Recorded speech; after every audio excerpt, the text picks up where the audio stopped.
Hello friends, आज की movie का नाम है द ऑस्विट्ज रिपोर्ट्स। तो मूवी के स्टार्टिंग में हमें एक कंसंट्रेशन कैंप को दिखाया जाता है। इस तरीके की कंसंट्रेशन कैंप हिटलर ने नाजी जर्मनी में कई जगह बनवा रखे थे, जहां पर वो जर्मनी में जूइस लोगों को रखा करते हैं और उन्हें टॉर्चर करके मार दिया करते थे।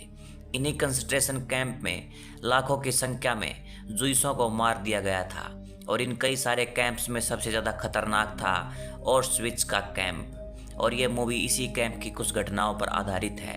तो कहानी का समय है 1944, जगह पोलैंड। ऑस्विट्ज कैंप और मूवी के पहले ही सीन में हमें दिखाया जाता है कि एक कैदी को मार के लटका दिया गया है क्योंकि ये भागने की कोशिश कर रहा था। इसके बाद हमें ऑस्विट्ज कैंप के अंदर दिखाया जाता है, जहाँ पर हम कैदियों को देखते हैं, जिनमें से आज 3 कैदी भूख और बीमारी से मारे गए। इसके बाद हमें कुछ और कैदियों को दिखाया जाता है जो कि अभी लाइन में खड़े होते हैं, जिसके बाद उन्हें काम पे भेज दिया जाता है। और इसके बाद हम इस कैंप की हैवानियत का मंजर देखते हैं, जहाँ पर एक कमरे में कई सारी जूइस लोगों की लाशों को रखा देखते हैं, जिन लोगों ने मार दिया होता है। और अब इनकी लाशों को इस कमरे में कचरे की तरह फेंक दिया गया। दूसरी तरफ हम देखते हैं कि इस कैंप में कुछ नए कैदी भी आ रहे होते हैं। यहाँ पर इन कैदियों के बाल काटकर, उनके कपड़े उतारकर उन्हें दूसरे कपड़े दिए जा रहे होते हैं। उनके शरीर पे एक नंबर भी दिया जा रहा होता है, क्योंकि यहाँ पर इन कैदियों का कोई नाम नहीं होगा, इन्हें सिर्फ नंबर से बुलाया जाएगा। इसके बाद हम यहाँ पर 2 कैदियों को देखते हैं, जिनकी बॉडी पे तो कुछ नंबर्स लिखे होते हैं, लेकिन उनके असली नाम फ्रेडी और वॉल्टर होते हैं। और वो भी यहाँ पर अपने डेली काम के लिए जा रहे होते हैं, लेकिन आज वो अपने तीसरे साथी की मदद से एक खड्डे में जाकर छुप जाते हैं। यहाँ पर हमें पता चलता है कि ये दोनों ही कैदी स्लोवाकिया देश के जूइस होते हैं। इसके बाद हमें एक फ्लैशबैक का सीन दिखाया जाता है और ये सीन उसी कमरे का होता है जहाँ पर हमने उन लाशों के ढेर को देखा था। उस कमरे में 3 लोग प्लानिंग कर रहे होते हैं यहाँ से भागने की, पर यहाँ पर इनके 2 बंदे तो फ्रेडी और वाल्टर ही होते हैं। उनका तीसरा साथी उन्हें बता रहा होता है कि उन्हें यहाँ से निकलकर कहाँ पे जाना है, किससे मिलना है और आगे क्या करना है। और इसके बाद मूवी प्रेजेंट में आती है, जहाँ पर रात हो चुकी है, सभी कैदी अपने काम से वापस आ चुके हैं, उनकी गिनती शुरू हो चुकी है। और तब यहाँ पर इन सोल्जर्स को पता चलता है कि बैरक नंबर 9 के 2 कैदी गायब हैं। और जैसे ही उन्हें पता चलता है तो वो तुरंत ही उनकी तलाश करने लगते हैं। और तब यहाँ पर देखते हैं कि फ्रेडी और वॉल्टर का जो बैरक नंबर 9 था, उन लोगों से सारी पूछताछ की जा रही होती है, लेकिन यहाँ पर किसी को भी कुछ नहीं पता होता।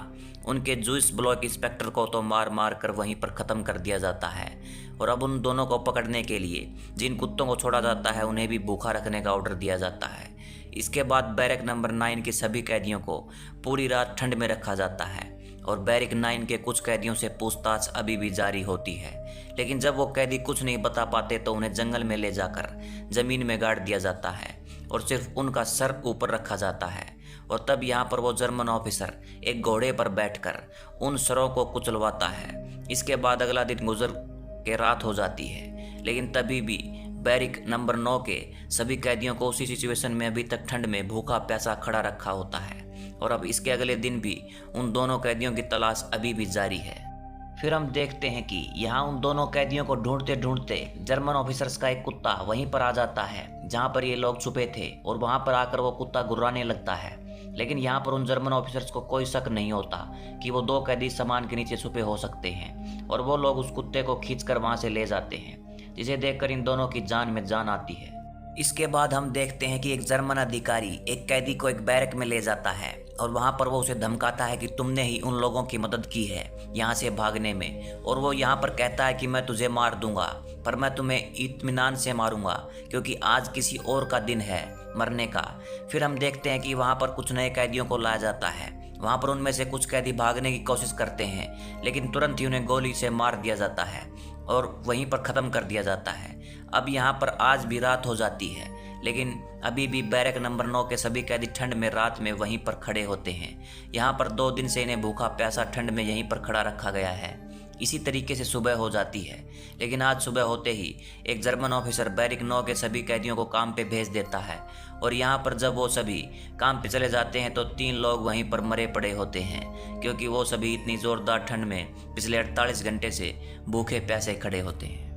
और अब इसके अगले सीन में हमें दिखाया जाता है कि भागने वाले दोनों कैदियों की जगह पे वहाँ पर कुछ कैदी उनके ऊपर रखी हुई लकड़ियों पे कुछ और लकड़ियों को आकर रख देते हैं। यहाँ पर अंदर वो दोनों भी घबरा जाते हैं, क्योंकि यहाँ पर उनके ऊपर इतना सारा वजन होने के बाद वो यहाँ से कैसे निकल पाएंगे। और वो सोच रहे होते हैं कि क्या वो यहीं पर मर जाएंगे। और फिर इसके बाद फिर से रात हो जाती है और काम से लौटने के बाद बैरक नंबर 9 के सभी कैदियों को फिर से उसी ठंड में वापस से खड़ा कर दिया जाता है। और आज तीसरी रात होती है। आज ये दोनों भी वहाँ से भाग निकलने का सोचते हैं और अपने ऊपर रखी लकड़ियों को हटाने की कोशिश करने लगते हैं, लेकिन इनके ऊपर इतना वजन होता है कि उनसे वो लकड़ियाँ हिल भी नहीं रही होती। इधर हम देखते हैं कि उन कैदियों पे एक जर्मन ऑफिसर अपना गुस्सा निकाल रहा होता है। तभी वो उनमें से एक कैदी को लेकर बैरक के पीछे चला जाता है, उसके ऊपर गन तान देता है और फिर वो उसे जलील करने लगता है, जिसकी वजह से कैदी भी उस ऑफिसर को मारने के लिए उस पर झपट पड़ता है। लेकिन तभी वो जर्मन ऑफिसर उसके ऊपर गोली चला देता है और वो कैदी वहीं पर मारा जाता है। इसके बाद बाकी के कैदियों को बैरक में भेज दिया जाता है।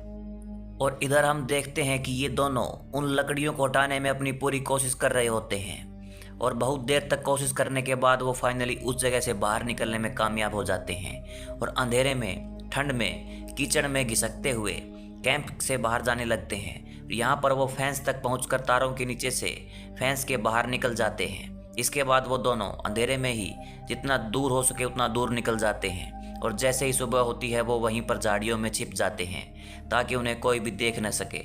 और फिर जैसे ही रात होती है वो दोनों फिर से आगे बढ़ने लगते हैं।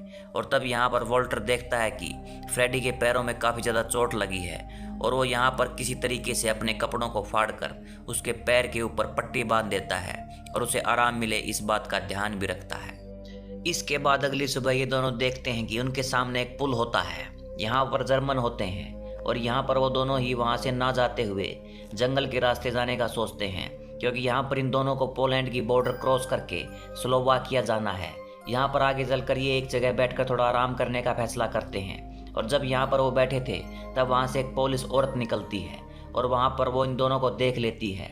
इसे देखकर ये दोनों काफ़ी घबरा जाते हैं, लेकिन वहाँ पर वो औरत इन दोनों की मदद करती है और उन्हें खाने का देती है।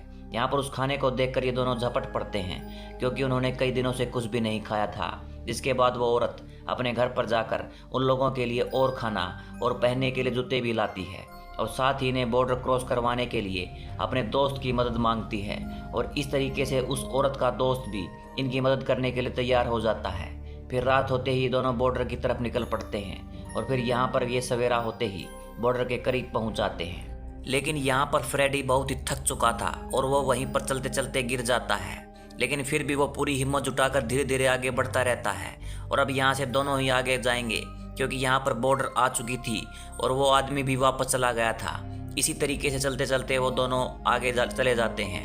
अब तो यहाँ पर वॉल्टर भी थक चुका था, लेकिन अब यहाँ पर फ्रेडी में एक कदम और चलने की भी जान नहीं बची होती है और वो वहीं पर गिर जाता है और यहाँ पर वह बेहोश हो चुका था। इसके बाद हम देखते हैं कि जब फ्रेडी को होश आता है तो वो अपने आप को एक घर में एक बिस्तर में पाता है, क्योंकि यहाँ पर उस घर से फिर से किसी ने मदद की थी। और यहाँ पर ये पोलैंड में नहीं बल्कि स्लोवाकिया में होते हैं, क्योंकि यहाँ पर इन दोनों ने सक्सेसफुली बॉर्डर को पार कर लिया था और अब इनकी मंजिल भी दूर नहीं होती। और यहाँ पर वो खाना खाने के बाद वो अपनी मंजिल के लिए रवाना हो जाते हैं। वो यहाँ पर स्लोवाकिया के हायर ऑफिसर से मिलकर ऑस्ट्विट्ज कैंप की सारी सच्चाई को बताना चाहते थे, लेकिन वो यहाँ पर उनसे नहीं मिल पाते।